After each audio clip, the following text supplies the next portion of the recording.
Hello everyone, my name is Stanley St. Rose, and today we're going to be talking about The Snows of Kilimanjaro by Ernest Hemingway. Now, before we go into this topic, please remember to leave a like, subscribe, and or comment so that the channel can continue to grow. So, what is this about? What's going on within this short story? Well, basically, we have a man by the name of Harry. He's with his wife Helen. They're on safari in Africa. They wanted to climb Mount Kilimanjaro, which is really interesting because, Mount Kilimanjaro. Kill a Manjaro. I'm just playing here, but Kilimanjaro just sounds like kill a man, all right? Like, personally, my own personal beliefs, if a mountain is called Kill a Man, all right, Jaro, I'm not climbing it because it's Mount Kilimanjaro. But let's put that aside, all right? That's besides the point. Let's put that aside.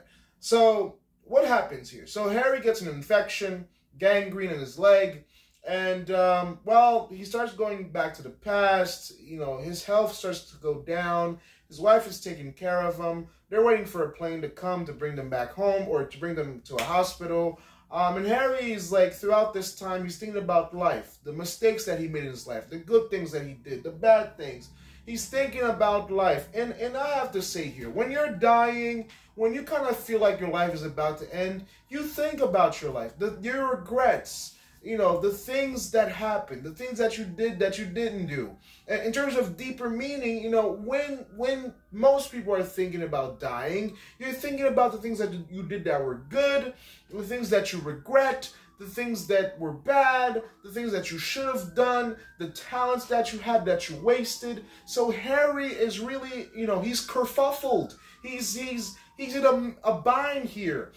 He's going through a very tough time trying to figure out or trying to understand his failures, things that he should have done, things that he should have not compromised with. He's compromised things. He's had experiences with women. He's had all these things that he's done in his life that at some point seemed good, but now he has different feelings about them, things that he should have conquered. Now he wants to climb Mount Kilimanjaro to set him back on the right track, but ultimately this safari, this pursuit kills him.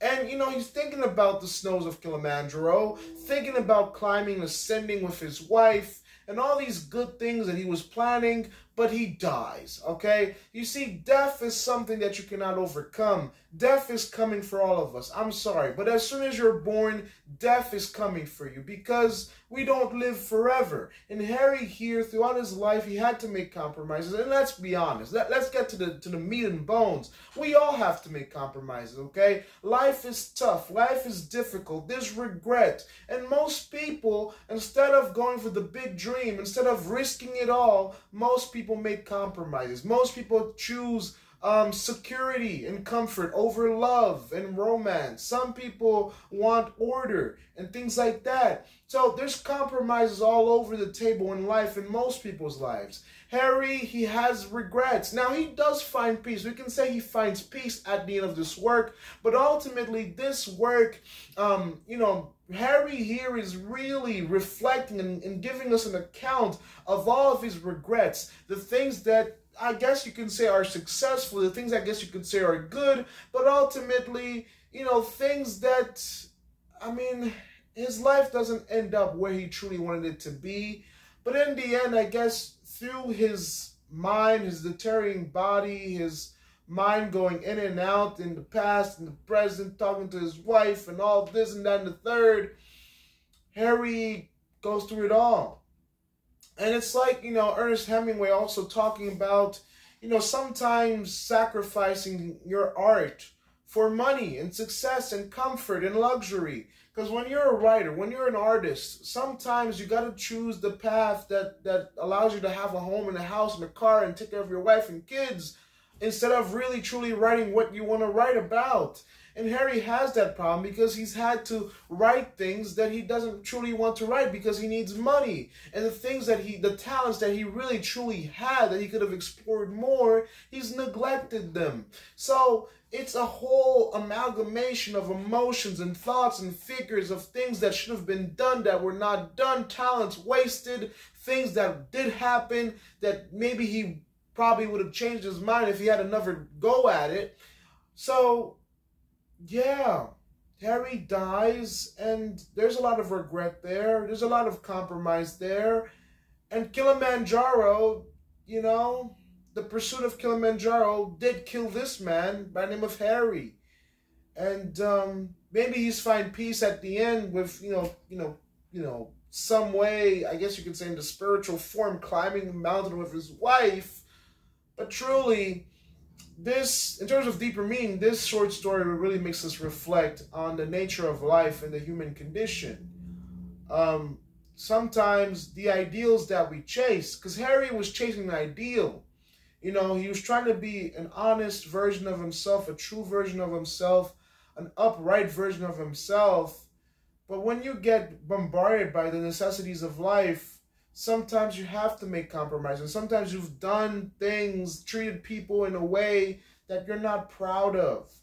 And maybe here, if Harry got a chance to climb Mount Kilimanjaro, maybe he would have changed his life around. But ultimately, life is like, no more chances. You don't get a second chance to fix it because you got to die because of gangrene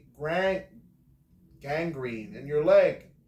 So yeah, ultimately, the short story focuses on certain deep ideals in human life that sometimes you chase the ideal, you try to be your true self, but you can't because, well, life is tough, life is difficult, there's challenges, and some people die with regrets.